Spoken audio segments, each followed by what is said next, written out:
안녕하세요. 당신의 멘토원입니다. 트레이너 자격증 무조건 따야 하는 자격증이 있습니다. 바로 스포츠 지도사 2급 보디빌딩 자격증입니다. 이 자격증을 왜 따야 할까요? 국가 공인 자격증이라서 이거보다 더 중요한 현실적인 이유가 있습니다. 바로 이 스포츠 지도사 2급 보디빌딩 자격증이 없으면 당신은 헬스장 사장님, PT샵 사장님이 될 수가 없습니다. 지금은 트레이너로, 직원으로 일을 시작하실 것입니다. 그러나 나중에 자신만의 PT샵, 헬스장 사장님이 되고 싶진 않으신가요? 헬스장, PT샵은 체육시설업으로 분류가 되는데요. 이 체육시설업은 등록 및 신고가 이루어져야 합니다. 체육시설업으로 등록 및 신고를 할 때 꼭 필요한 것이 스포츠 지도사 2급 자격증입니다. 그렇기 때문에 진심으로 트레이너의 길을 가고 싶으시다면 이 스포츠 지도사 2급 보디빌딩 자격증을 최우선적으로 취득하셔야 합니다. 제가 최우선순위라고 말씀드리는 이유가 있습니다. 이 스포츠 지도사 2급 자격증은 1년에 한 번만 시험을 볼 수 있는데요. 이 한 번도 기간이 엄청 깁니다. 처음 시작하는 분을 기준으로 말씀을 드리면 3월 달에 필기시험 접수를 하시고 4월 달쯤에 필기시험을 보십니다. 그리고 나서 실기와 구술시험을 보시고 거기에 합격을 하시면 다시 일주일 정도 연수를 받으셔야 합니다.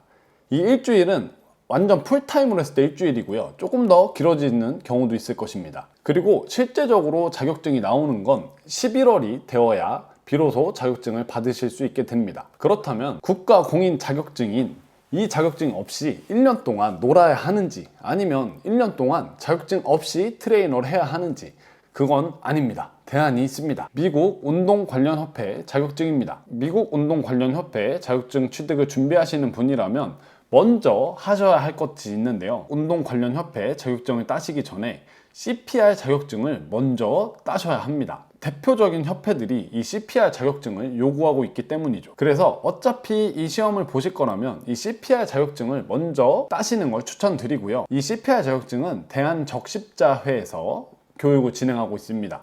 밑에 링크 남겨둘 테니 거기서 교육 일정 한번 확인해 보세요. 미국 운동 관련 협회는 우리나라에서 유명한 곳이 세 곳 있습니다. ACSM, NSCA, NASM 이렇게 크게 세 곳이 있고요. 이 세 곳이 가장 많이 알려져 있고 대부분 많은 트레이너들이 취득하는 자격증 협회입니다. 이 세 곳은 운동이라는 큰 틀에서는 같지만 개별적으로 추구하는 방향성이 약간 다른데요. 그러다 보니 자격증 시스템도 조금 다르게 되어 있습니다. 그러나 여기에서 CPT라는 공인 퍼스널 트레이너라는 자격증이 있는데요. 이 자격증은 세 협회 모두 있습니다. 각 협회의 자격증 비용은 ACSM은 80만원, NSCA는 58만원, NASM, NASM은 88만원입니다. 이것은 CPT를 기준으로 말씀드린 것이고요. 다른 자격증은 가격이 조금 더 비싼 경우가 많이 있습니다. 교재의 가격은 대부분 한 5만원 정도 생각하시면 됩니다. 저는 이 세 곳의 협회 중에 이제 막 트레이너를 시작하셨거나 트레이너가 되기 위해 자격증 취득을 고민하시는 분이라면 NASM, NASM을 추천드립니다. 제가 이 NASM을 추천드리는 이유는 피트니스 현장에서 적용하기 가장 편하기 때문입니다. 또 NASM CPT를 공부하시면서 생활 스포츠 지도사 자격증 공부하실 때 좀 부족한 부분들을 채울 수 있습니다. 트레이너로서의 마인드, 고객과의 관계, 그리고 운동 평가, 트레이닝 방법론 등을 NASM에서는 총괄적으로 공부하실 수 있게 됩니다. 이 점에서 스포츠 지도사를 준비하시면서 조금 부족할 수 있는 부분들을 채우실 수 있게 됩니다.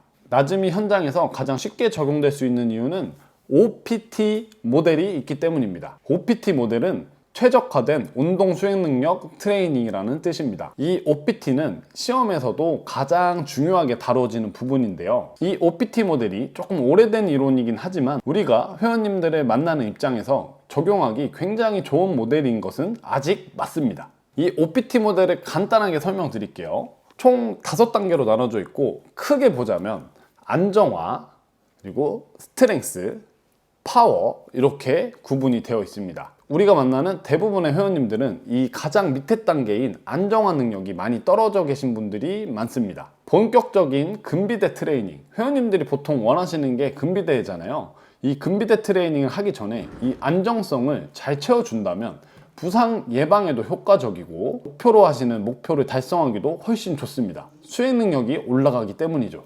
이런 점에서 NASM의 OPT 모델 그리고 CPT 자격증은 현장 적용하기 매우 좋은 모델을 가지고 있습니다. 그래서 추천드립니다. 또 한 가지 이유는 NASM에는 보통은 CPT 이후에 취득하는 교정운동 전문가라는 CES 자격증이 있습니다. 이 자격증도 OPT 모델 CPT를 공부를 하신다면 약간의 연계성을 가지면서 조금 수월하게 공부하실 수 있을 것입니다. 자, 정리해 보겠습니다. 스포츠 지도사 2급 보디빌딩 자격증은 필수입니다. 왜냐고요? 이게 없으면 헬스장, PT샵 사장님이 되실 수 없으니까요. 자, 두 번째, 미국 운동 관련 협회 자격증 중에 제가 추천드리는 자격증은 NASM CPT입니다. 현장 적용이 가장 용이하기 때문이에요. 자격증을 취득하셨다고 바로 전문가가 되는 건 아닙니다. 운전을 생각하시면 좋으실 것 같아요. 운전면허를 따셨다고 바로 운전을 잘할 수 있는 건 아닙니다. 연습과 경험이 필요하죠. 우리가 운동 전문가가 되는 것도 똑같은 맥락인데요. 자격증을 땄다는 건 가장 기초적인 자격을 갖췄다는 뜻입니다. 그냥 가장 기초적인 지식을 알고 있다는 뜻이기도 하죠. 여기에 현장 경험이 추가가 돼야 됩니다. 회원님들과 수업을 하면서 겪는 여러 가지 상황들이 있으실 거예요. 그 상황들을 자꾸 경험하시다 보시면서 점점 전문가로 성장하실 것입니다. 멘토원 채널을 구독하시면 여러분이 전문가가 되는 길에 도움이 될 수 있는 정보를 지속적으로 올려드리도록 하겠습니다. 구독 버튼 꼭 눌러주시고요. 오늘 영상이 좋으셨다면 좋아요도 눌러주세요. 궁금한 점이 있으시다면 댓글에 남겨주세요.